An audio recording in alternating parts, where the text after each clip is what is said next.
I'd first like to thank our witness, Dr. Sean Kirkpatrick, for testifying here and in today's earlier closed session, and for his long and distinguished career, both in the intelligence community and in the Department of Defense. Dr. Kirkpatrick is the director of the All-Domain Anomaly Resolution Office, or AARO. Congress established this office in law to get to the bottom of the very serious problem of unidentified anomalous phenomenon, or UAP. Dr. Kirkpatrick has a very difficult mission. While we have made progress, there remains a stigma attached to these phenomenon. There is a vast and complex citizen engagement, and there's also very challenging scientific and technical hurdles. So we appreciate the willingness of Dr. Kirkpatrick to lean in on this issue and the work that he has accomplished thus far. And we look forward to both his opening statement and his presentation of examples of the work AARO has done. In late 2017, media reports surfaced about activities set in motion by the late long-serving Majority Leader Senator Harry Reid more than a decade ago. We learned that there was strong evidence of advanced technology reflected in the features and performance characteristics of many objects observed by our highly trained service members operating top-of-the-line military equipment. We learned that for the past 8 years, military pilots frequently encountered unknown objects in controlled airspace off both the east and west coasts across the continental United States in test and training areas and ranges. We don't know where they come from, who made them, or how they operate. As former Deputy Secretary of Defense David Norquist observed, had any of these objects had the label made in China, there would be an uproar in the government and media. There would be no stone unturned and no effort spared to find out what we were dealing with. We can look at the recent incursion of the unidentified PRC high-altitude balloon as an example. But because of the UFO stigma, the response has been irresponsibly anemic and slow. Congress established AARO. We made it clear that we expect vigorous action. We added very substantial initial funding for the office, but despite our best efforts, the President's budget for fiscal years 23 and 24 requested only enough funding to defray the operating expenses of AARO. It included almost no funds to sustain the critical research and development necessary to support a serious investigation. It took a letter to Secretary Austin from Senator Rubio and me and 14 other senators to get the office temporary relief for the current fiscal year. In this hearing, I intend to probe a series of specific issues. In the recent incidents where multiple objects were shot down over North America, it seemed that Pentagon leadership did not turn to AARO office to play a leading role in advising the combatant commander. We need to know whether this will continue. We need to know whether the leadership in DoD will bring AARO into the decision-making process in a visible way, and we need to know what role AARO will play in interagency coordination after the NSC working group disbands. In the fiscal year 2023 National Defense and Intelligence Authorization Acts, Congress established a direct reporting chain from the AARO Director to the Deputy Secretary of Defense. The role of the Office of the Undersecretary of Defense for Intelligence and Security is limited to providing administrative support. We need to know how this direction is being implemented.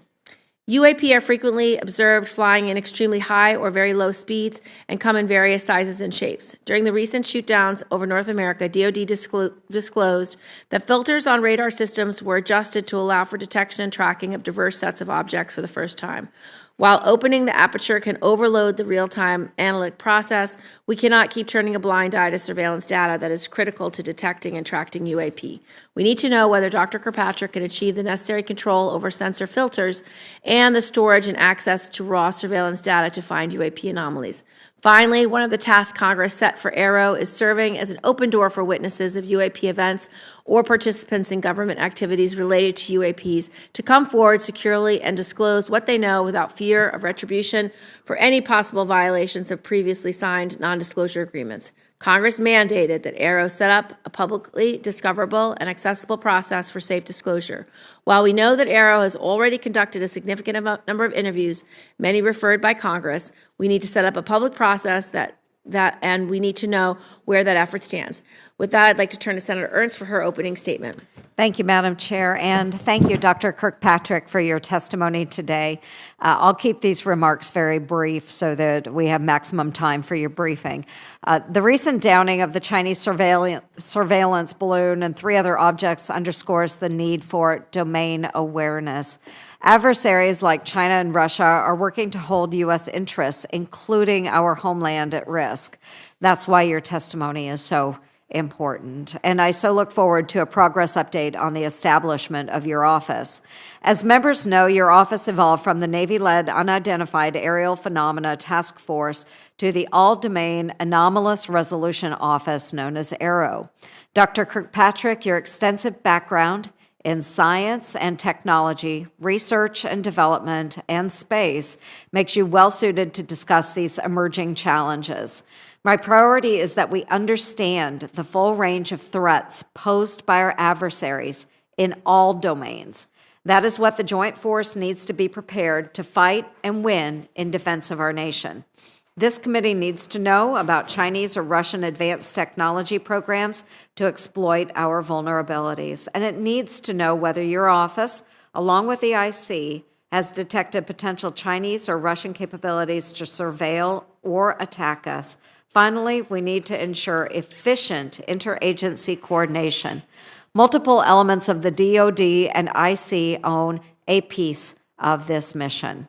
To add value, AARO's efforts cannot be redundant with others. Thank you again. We look forward to your testimony. Dr. Kirkpatrick, you can give your testimony.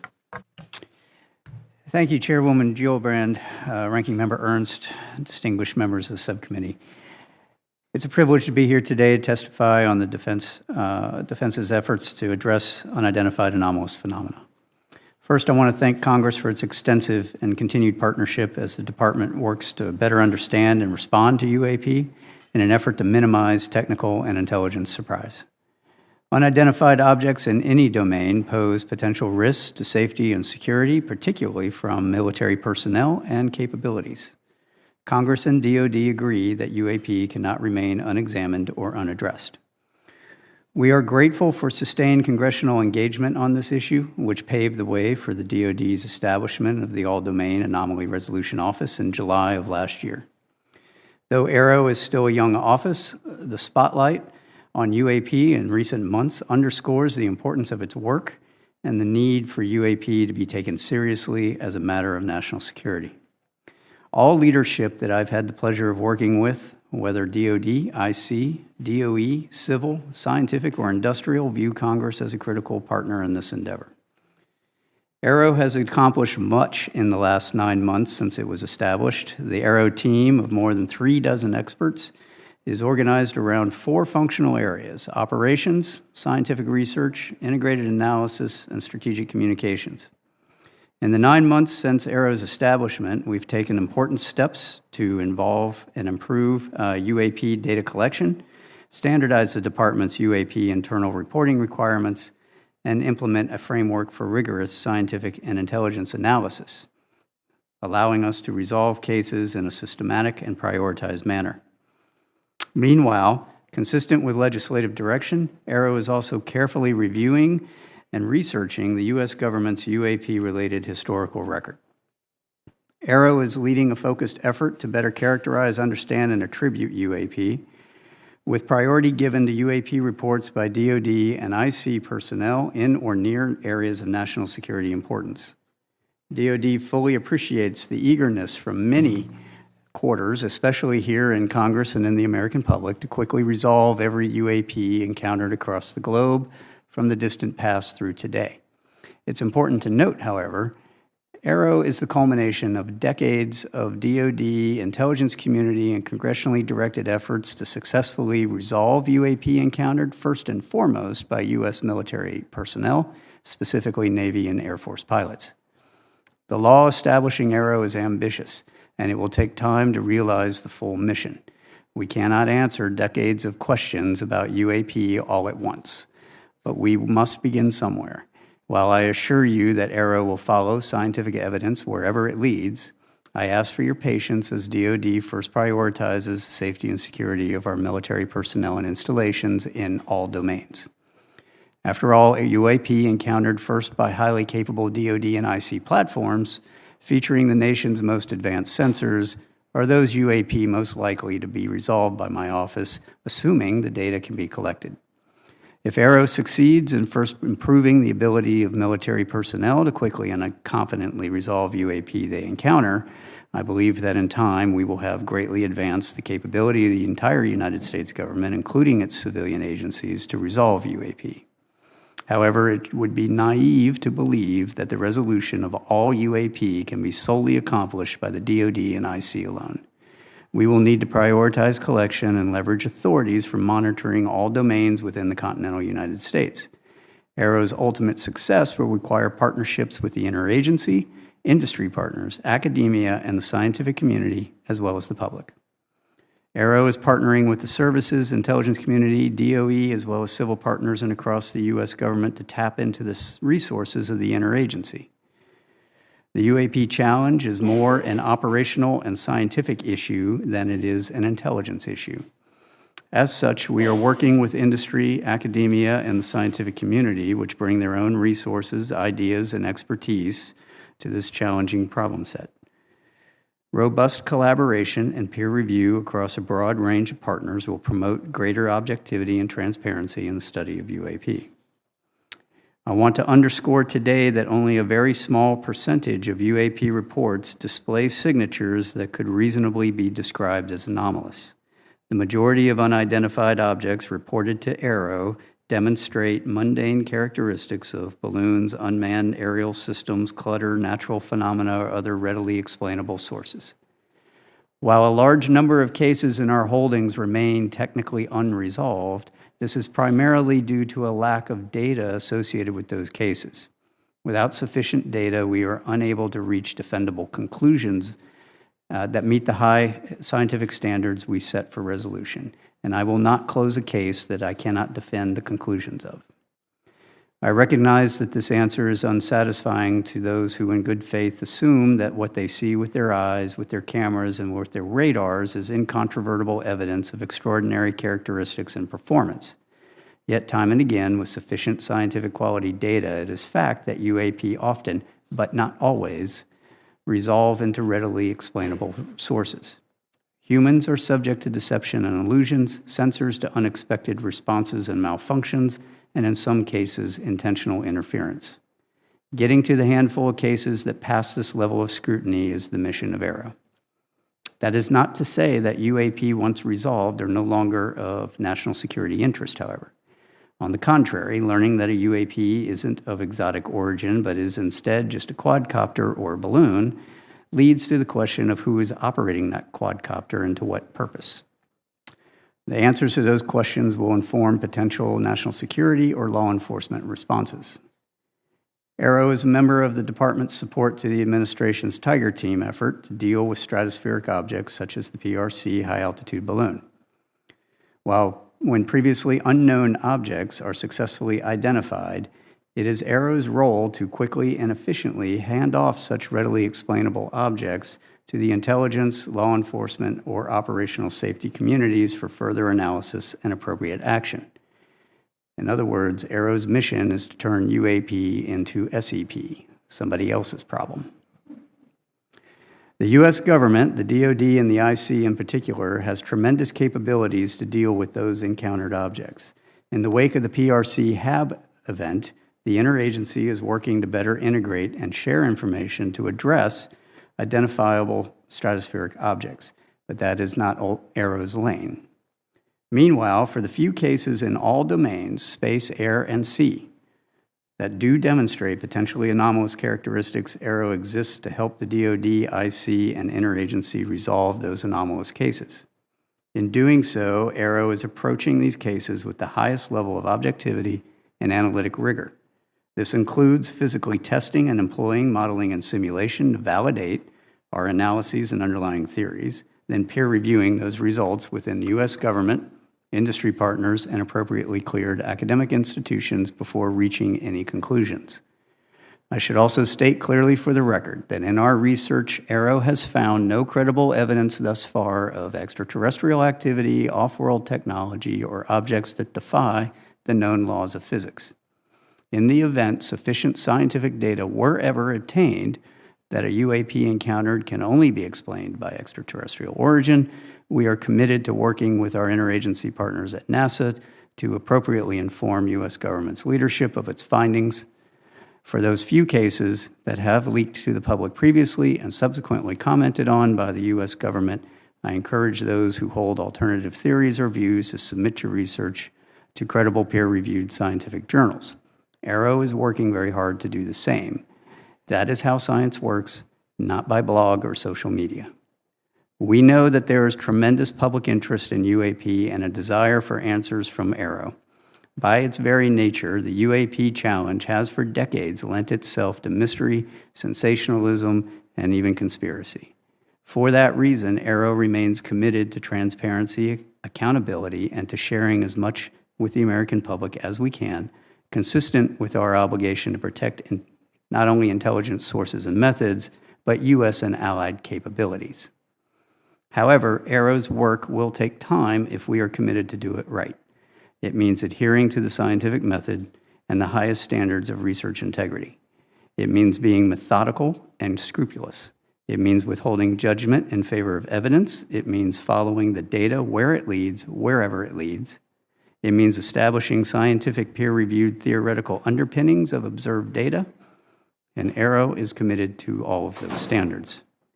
I'm proud of AARO's progress over the last 9 months. Much remains to be done, but the hard work is underway. Thank you for your continued support. And before we turn to questions, I'm going to walk you through some of our analytical trends and a couple of cases that we've prepared.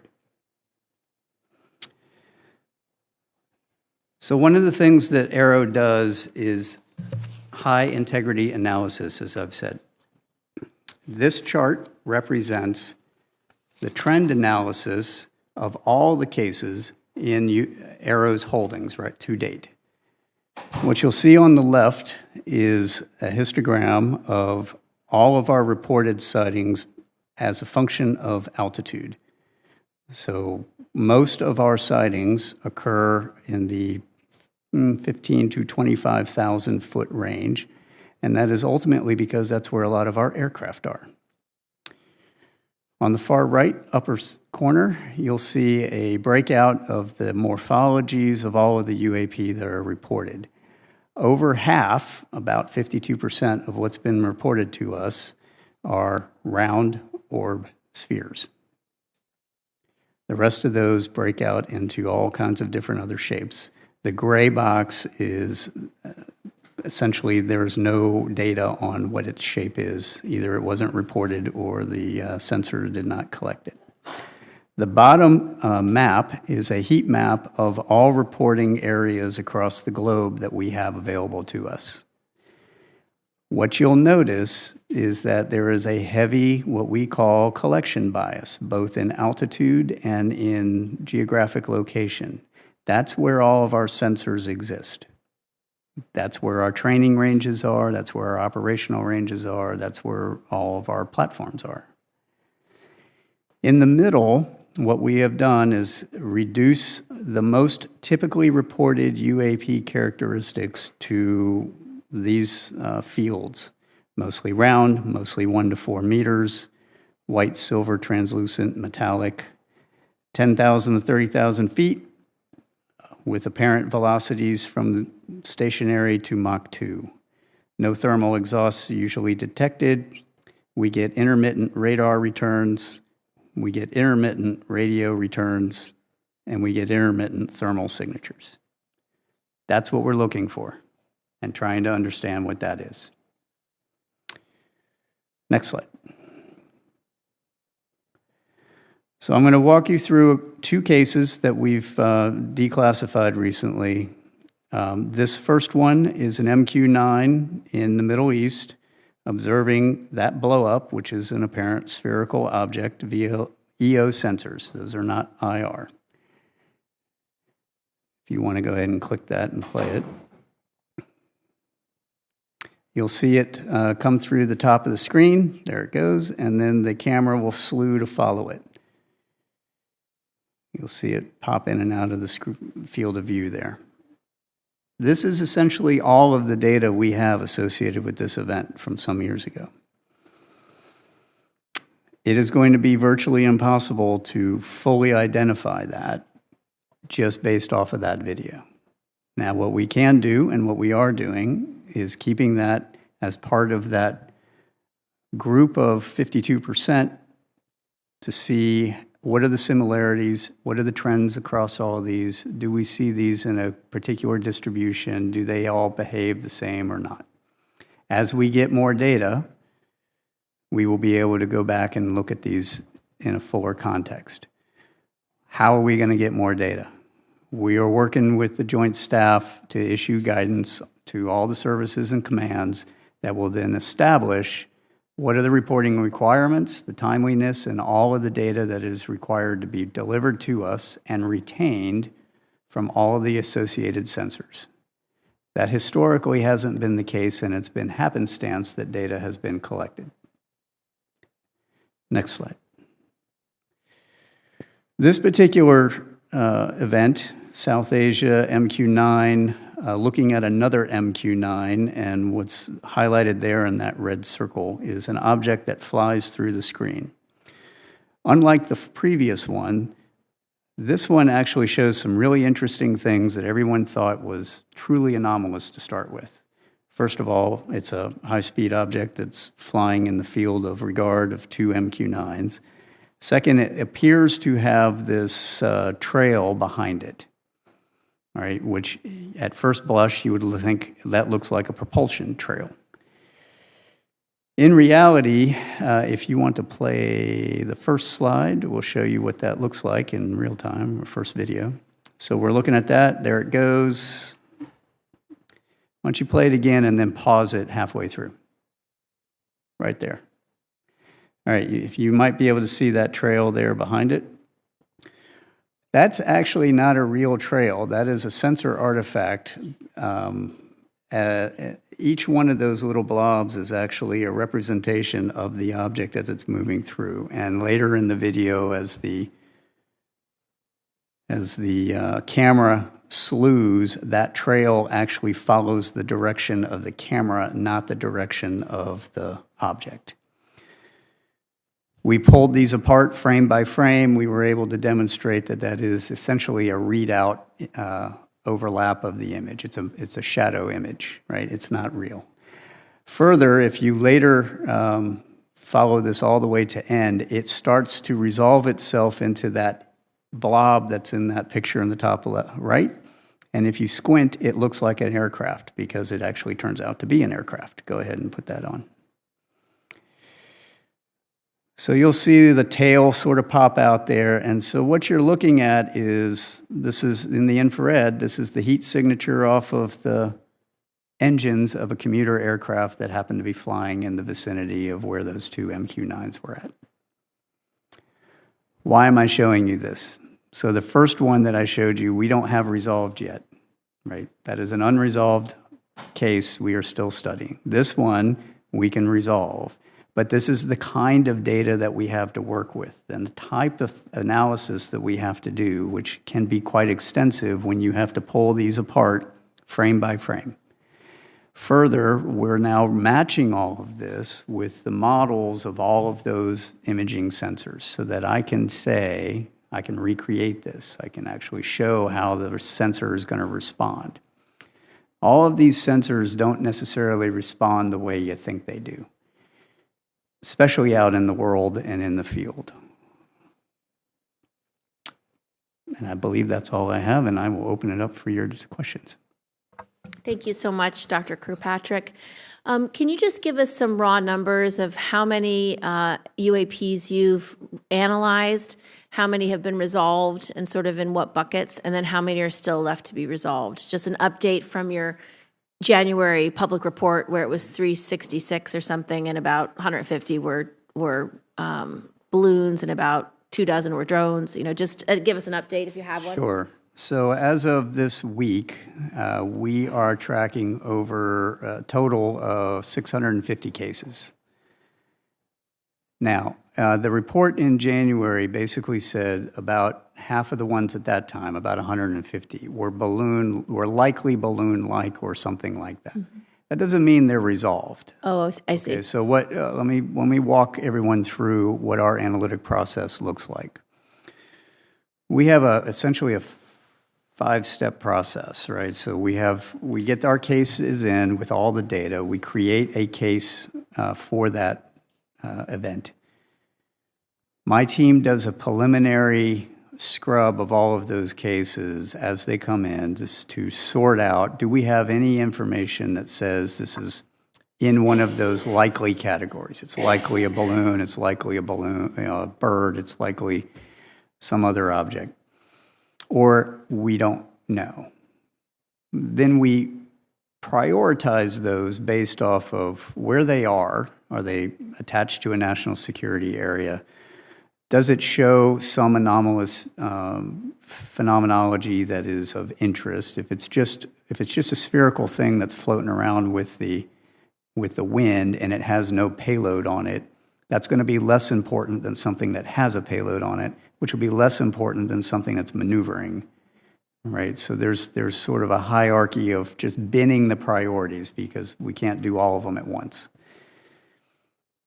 Once we do that and we prioritize them, when we take that package of data in that case, and I have set up 2 teams, think of this as a red team, blue team, or a competitive analysis. I have an intelligence community team made up of intelligence analysts, and I have an S&T team made up of scientists and engineers and the people that actually build a lot of these sensors, or physicists, because if you're a physicist, you can do anything, right? But they're not associated with the intel community. They're not intel officers. So they look at this through the lens of the sensor, of what the data says. We give that package to both teams. The intelligence community is going to look at it through the lens of the intelligence record and what they assess, and their intel tradecraft, which they have very specific rules and regulations on how they do that. Scientific community, technical community is going to look at it through the lens of what is the data telling me? What is the sensor doing? What would I expect a sensor response to be? And back that out. Those 2 groups give us their answers. We then adjudicate. If they agree, then I am more likely to close that case if they agree on what it is. If they disagree, we will have an adjudication. We'll bring them together, we'll take a look at the differences, we'll adjudicate why do you say one thing and you say another. We will then come to a case recommendation. That'll get written up by my team. That then goes to a senior technical advisory group, which is outside of all of those people, made up of senior technical folks and intel analysts and operators from retired out of the community. And they essentially peer review what that case recommendation is. They write their recommendations, that comes back to me, I review it, we make a determination, and I'll sign off one way or the other, and then that will go out as the case determination. Once we have an approved web portal to hang the unclassified stuff, we will downgrade and declassify things and put it out there. In the meantime, we're putting a lot of these on our classified web portal, where we can then collaborate with the rest of the community so they can see what's going on. That's, in a nutshell, that is the process, right? So because of that, that takes time. So of those over 650, we've prioritized about half of them to be of anomalous, interesting value. And now we have to go through those and go, how much do I have actual data for? Because if all I have is a operator report that says I saw X, Y, or Z, my assessment is A, B, or C, that's not really sufficient. That's a good place to start, but I have to have data. I have to have radar data, I have to have EO data, I have to have thermal data, I have to have overhead data, and we need to look at all that. Now, from a big picture perspective, I still have, that's all still very valuable data, and we're looking at applying a lot of things, new tools, analytic tools like natural language processing. So I can go across all of those reports and look for commonalities. How many of them are being described as round spherical objects that are maneuvering. How many of them are not maneuvering? How many of them seem to have a plume to it or note? That's also going to be very valuable to give us more of a global picture and a trends analysis of what are we seeing, right? And help us get to the determination. So go back to your question, ma'am. We have this next quarterly report will be coming out here pretty soon. Our next annual report, you all have given us, moved it up to June, July. We're going to be having that done about that time frame, and we'll be combining a whole number of reports into that one. I think we're currently sitting at around, if I remember correctly, we're around 20 to 30-ish are about halfway through that analytic process. A handful of them have made it all the way out to the other side, gone through peer review. We've got case closure reports done and signed. We're going to get faster as we get more people on board and we get more of the community tools to automate some of the analysis that has to be done. Yeah, thank you, Madam Chair. And Dr. Kirkpatrick, the ODNI annual threat assessment states that China's space activities are designed to erode U.S. influence across military, technological, economic, and diplomatic spheres. Likewise, Russia will remain a key space competitor. In the course of your work, have you become aware of any Chinese or Russia technical advancements to surveil or attack U.S. interests? So that's a great question. Part of what we have to do as we go through these, especially the ones that show signatures of advanced technical capabilities, is determine if there's a foreign nexus. Mm-hmm. That's really hard if what we observe doesn't have a Chinese or Russian flag on the side of it. Now, I think it is prudent to say of the cases that are showing some sort of advanced technical signature, of which we're talking single percentages of the entire population of cases we have. I am concerned about what that nexus is, and I have indicators that some are related to foreign capabilities. We have to investigate that with our IC partners, and as we get evidence to support that, that gets then handed off to the appropriate IC agency to investigate. Again, it becomes an SEP at that point. Yeah, somebody else's problem. Right. Very good. Thank you. Yes. Is it possible that the Chinese or Russian advanced technologies could be causing some of these anomalous behaviors? And you said there seems to be some indicators. So, just for us today, could you describe potential threat that might exist out there if they are foreign nexus? In order to do this research appropriately, we have to also be cognizant of what is the state of the art in development across the S&T community. What are the DARPAs of the world doing? What's the horizon scanning of emerging technologies appropriate to this subcommittee? What is happening out there? And if somebody could accelerate that capability, how would that manifest itself and what would it look like? And do those signatures match what we're seeing?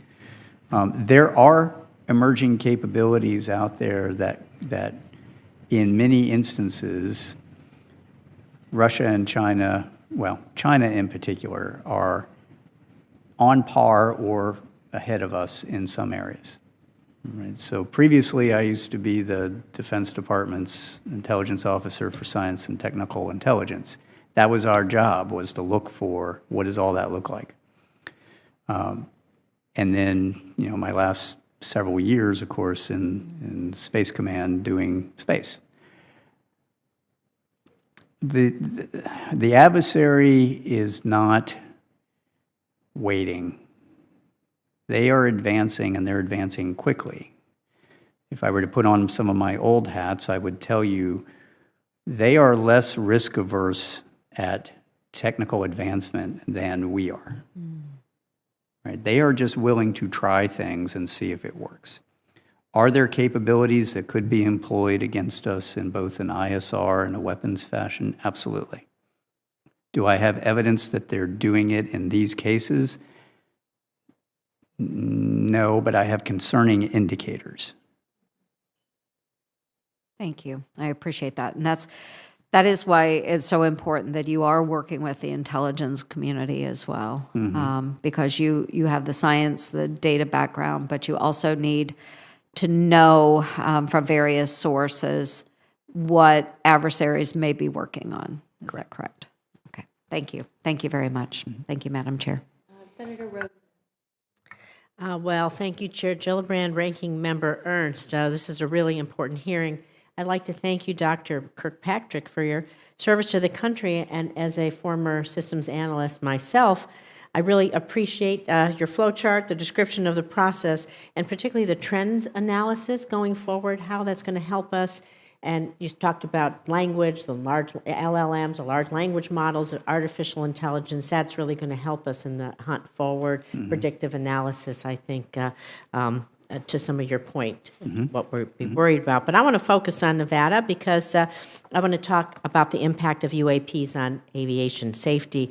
So when it comes to unidentified aerial phenomena, one of my first concerns is really about the safety of Nevada's military aviator. So we have airmen stationed at Nellis Air Force Base, naval aviators flying at Naval Air Station Fallon, and service members from across the world training at the Nevada Test and Training Range. I know you know all this. And unfortunately, the existence of advanced UAPs in the U.S. airspace and over U.S. military installations, not a new phenomenon. The Navy's officially acknowledged that between 2004 and 2021, 11 near misses occurred involving UAPs that required pilot action and follow-up reports. As a result, in 2019, the Navy established a protocol for pilots to report on their dangerous encounters. So could you speak to any ongoing efforts within DoD to ensure the safety of our aviators with a potential UAP encounter, and what's your relationship with Northcom, NORAD, Spacecom when it comes to this immediate real-time response, and how they're right there in the moment, right? Absolutely. That's a great question. So let me start with, my relationship with the commands are very good. I just came back from sitting down with General Van Herk and all the J staff out at Northcom a couple weeks ago, talking through exactly what we need to do to help them get their arms around this. We are also working very closely with Joint Staff, and the Joint Staff has just been very outstanding in helping work through policy and guidance issues to the forces and to the services. And I would like to just make sure that we message back to all of the operators the importance of their reporting, and the fact that you're about to get a bunch of new requirements that we're issuing through the Joint Staff on all of the data that we're going to need you to save and report back to us. It is invaluable, and we are working to try to take the most advantage of that to learn what it is that we're trying to mitigate. To get directly to your question, first thing that we're doing is normalizing our reporting, right? We're standardizing our reporting and the requirements associated with that. Guidance from the Joint Staff, I think, goes out maybe this week, maybe next week, that we've been working with them for some months that does exactly what I just said. It gives them timelines, it gives them requirements, it gives them, here's all the data you have to have, and you got to retain it. The next thing that comes after that is a plan ord that will go out to the commands for mitigation and response. So there's a couple of things that we have to do. One, I need to work with the commands and with the IC and with our outside of our DoD and IC partners to extend our collection posture targeted at some of these key areas that you saw on that heat map that have a lot of activity so that we can turn on extra collection when an operator sees something. So part of this is generating as a response function, what we call a tactic, technique, and procedure for an operator. When he sees something, calls back to the operations floor, they can turn on additional collection. What does that collection look like? How do I bring all that together so I can get more data on what is that thing? Can I ask really quickly, Sure. do you have the authorities you need to extend your collection posture between agencies or branches of the military? Because that seems to me to maybe be a sticking point. I know my time's just about up. I'd love to follow up about your risk management methodologies for some of these, but do you need any authorities that you don't have to get the data? There are you some need? authorities that we need. We currently are operating under Title X authorities, but we have good relationships across the other agencies, but having additional authorities for collection, tasking, counterintelligence. That's something. Those are all things that would be helpful, yes. Thank you. To follow up, Dr. Kirkpatrick, will you help us write that language so we can put it in the defense bill this year so that we know what authorities you need? We can do that. Thank you. We're going to start second round, so if you want to stay, you can ask another round. I have at least 3 more questions, so. Do you want to go right now, so in case you have to leave? Oh, I could. I do. Yeah, go ahead. If you would do that, that would be great. I'm going to stay on the drones issue because obviously we also have Creech Air Force Base. We talked about those Reapers. But last February, the Chinese spy balloon, it did cross through the U.S. airspace, shot down by a Sidewinder missile fired from an F-22. Sidewinders cost us close to $500,000 each.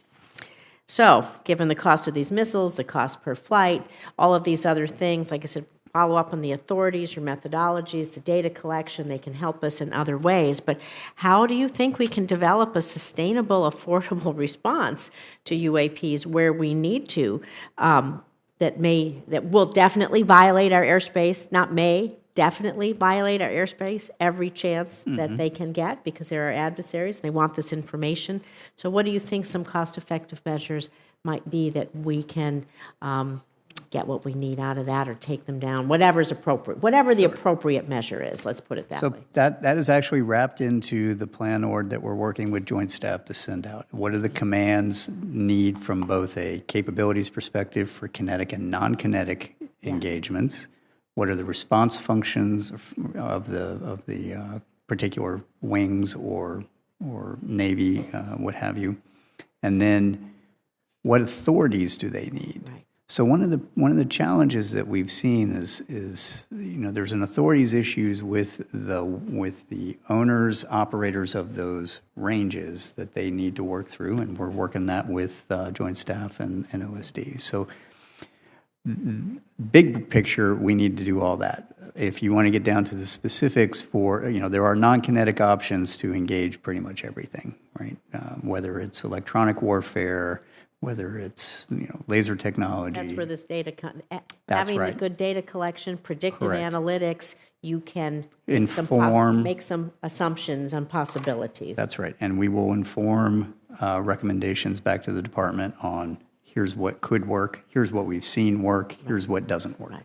Thank you so much. Thank you, Madam Chair. Appreciate it. Thank you very much. I just wanted to just talk a little bit about your logistics, who you report to, how that's going, whether you need different reporting lines. By congressional legislation, your office is administratively located with the Office of the Undersecretary of Defense for Intelligence and Security, but you're not substantively subordinate to the Undersecretary. Rather, you are a direct report to the Deputy Secretary. Are you taking direction directly from the Deputy Secretary? Are you able to meet and brief the Deputy Secretary? Is the Office of USD INS working with you to have the right framework? So USD-INS, I currently report to USD-INS until they come up with the plan for how they're going to implement legislation.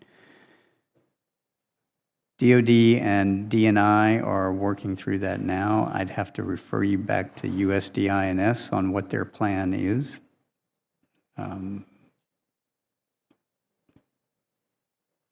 Do I need to update your reporting structure in the next defense bill, or is this something that you think will work its way out, or does it need further clarity? I think they're planning on coming back to you with an answer on what that plan is, and I think at that time that will inform what you want to do.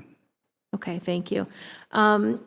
As you know, Dr. Kirkpatrick, Congress has mandated that your office establish a discoverable and accessible electronic method for potential witnesses of UAP incidents and potential participants in government UAP-related activities to contact your office and tell their stories.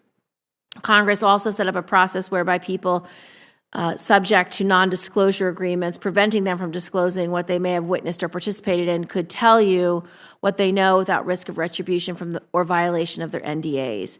Have you submitted a public-facing website product for approval to your superiors, and how long has it been under review? I have. We submitted the first version of that before Christmas. And do you have an estimate from them when they will respond and when you'll have feedback on that? No, I don't. Okay. We will author a letter asking for that timely response to your superiors. When do you expect that you will establish a public-facing, discoverable, and access portal for people to use to contact your office as the law requires? So I would like to first say thank you all very much for referring the witnesses that you have thus far to us. I appreciate that. We've brought in nearly 24 so far. It's been very helpful. I'd ask that you continue to do that until we have an approved plan. We have a multi-phased approach for doing that we've been socializing and have submitted for approval sometime. Once that happens, then we should be able to push all that out and get this a little more automated. Great. What I would ask, though, is as you all continue to refer to us and refer witnesses to us, I'd appreciate if you do that. Please try to prioritize the ones that you want to do, because we do have a small research staff dealing with that. Thank you. And then do you have any plans for public engagement that you want to share now that you think it's important that the public knows what the plan is? So we have a number of public engagement recommendations according to our strategic plan. All of those have been submitted for approval. They have to be approved by USDINS. We are waiting for approval to go do that. Okay, I will follow up on that. And then my last question is about the integration of departments' UAP operations, research analysis, and strategic communications. During the recent UAP incidents over North America, it didn't appear that you were allowed to play that role. Do you agree that the public perception is generally that you and your office did not appear to play a major role in the department's response to the detection of objects over North America? What can you tell us that's going on behind the scenes from your perspective? And in the after-action assessment process, is there awareness that there is a need to operate differently in the future and a commitment to doing so? When the objects were first detected, I got called by Joint Staff Leadership to come in late one night to review events as they were unfolding and to give them an assessment based on what we knew at that time. I did that, worked with the Director of Joint Staff, the J2 and the J3 that night and over the couple of following days on what are the types of things that we are tracking from an unidentified object perspective, what databases do we use, those sorts of things for known objects, known tracking. Beyond that, the response, I would have to refer you back to the White House for the decision on how they did the response. We did not play a role in what you would respond, other than that initial, advice on what we are seeing and how we are seeing it. Thank you, Madam Chair. Dr. Kirkpatrick, I know that your office has gotten a lot of attention recently.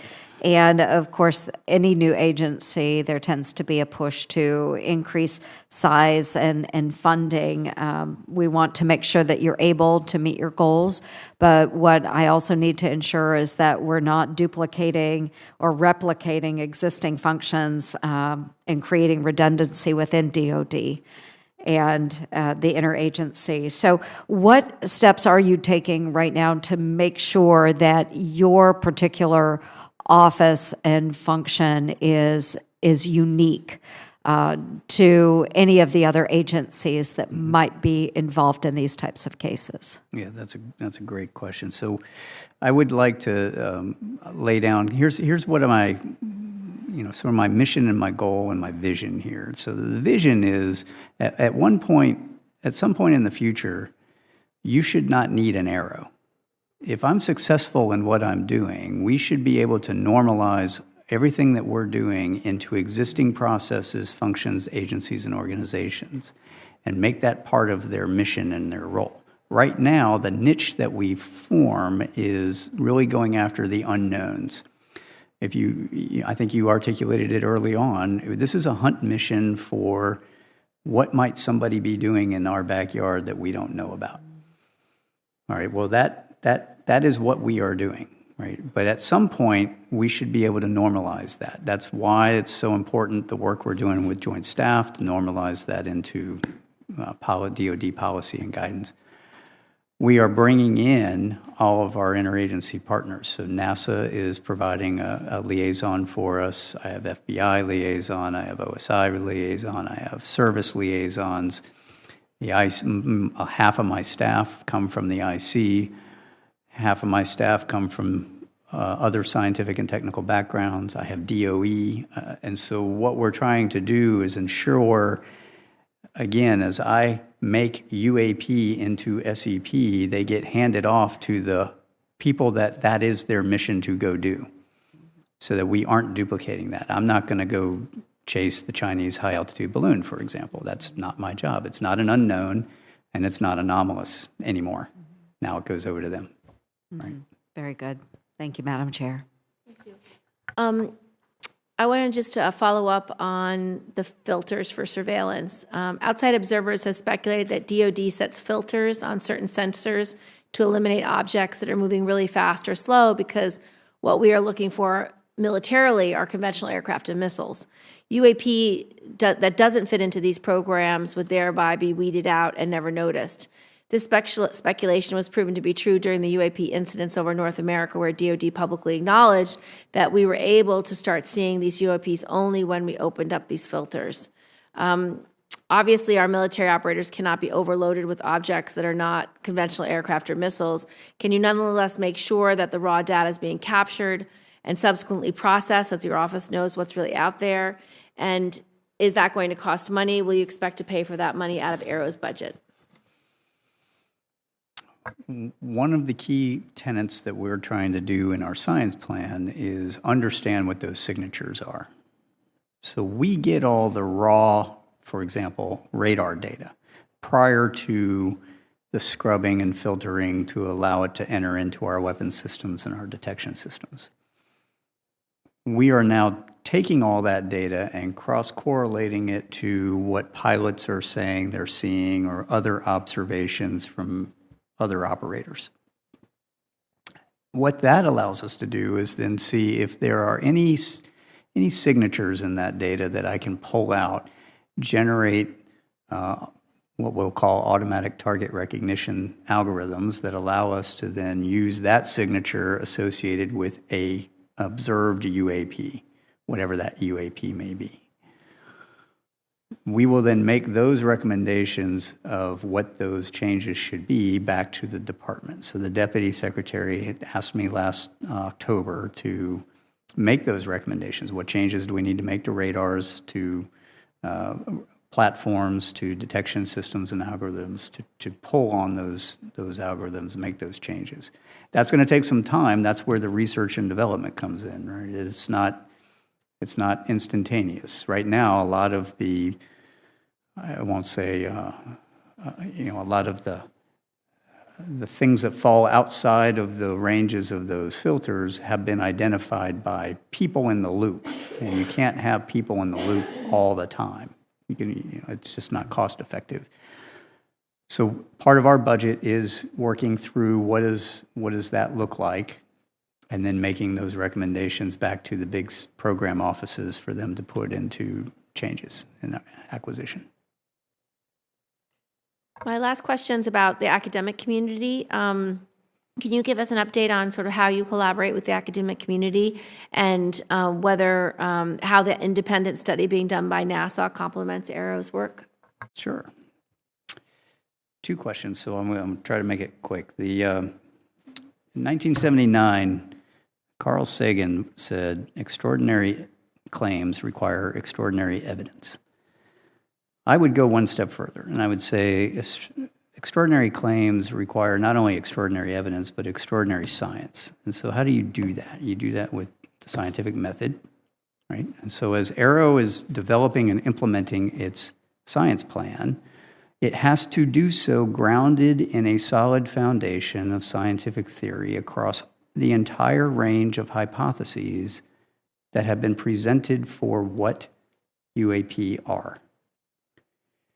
That range spans adversary breakthrough technology on one hand, known objects and phenomena in the middle, all the way to the extreme theories of extraterrestrials. All of that has physics-based signatures associated with it, whether it's theoretical from the academic community, known from things like hypersonic weapons, or adversary breakthrough technologies, as we've talked about before, or the known objects that we have to go measure. The idea is across that entire range, you have to come up with peer-reviewed scientific basis for all of it. The academic community plays a very big role on the one end of the spectrum, the intelligence community on the other end of the spectrum, and then measurement in the middle. Once I have those signatures identified in validated, peer-reviewed documents, then I have something to point to for all that data. Because all that data is going to match one of those signatures, right? And then I can go, well, it's that and not that, or it's that. And that helps us go through all that. Where NASA comes in and the study that they're doing, which I'm supporting, is really looking at the unclassified data sources that might be used to augment our classified data sources to understand if there's a signature there we can pull on. So very similar to the radars, but civil capabilities. So for example, we have a lot of climate science satellites, for example, that look at Earth. Lots of them. How many of those is the data valuable in seeing these kinds of objects? The challenge in that is those platforms don't necessarily have the resolution you need. So if you remember the slide I put up there with the trends, the size of the objects we're looking for are typically reported to be 1 to 4 meters. Well, the resolution of many of the climate science civil satellites is much larger than that, which means you'd have a hard time picking out something that's smaller than a pixel on the imagery on the data. That's not to say all of it's not useful, and there are ways of pulling through that data and going through. That is what NASA is focused on right now. So what are some other data sources that could be used? In addition, things like open source and crowdsourcing of data. We're exploring public-private partnerships, ma'am, as you know, we've talked about in the past, to look at, is there a way to smartly crowdsource additional data that might be useful to augment some of my classified sources? And what does that look like? And how would we do it so that we're not overwhelmed by, everybody who wants to take a picture of everything? Is there anything else you'd like to tell the committee before we close? Or do you have another round? Yeah. Do you have anything else you'd like to tell the committee before we close? Thank you very much for allowing us to come and share a little bit of insight into what AARO is up to and what we're doing. I hope to be able to share a whole lot more in the future. We have a lot of work to do, so if you don't hear from me outside, it's because we've got a lot of work to do. Well, thank you so much, Dr. Kirkpatrick. Thank you for the hearing. Thank you.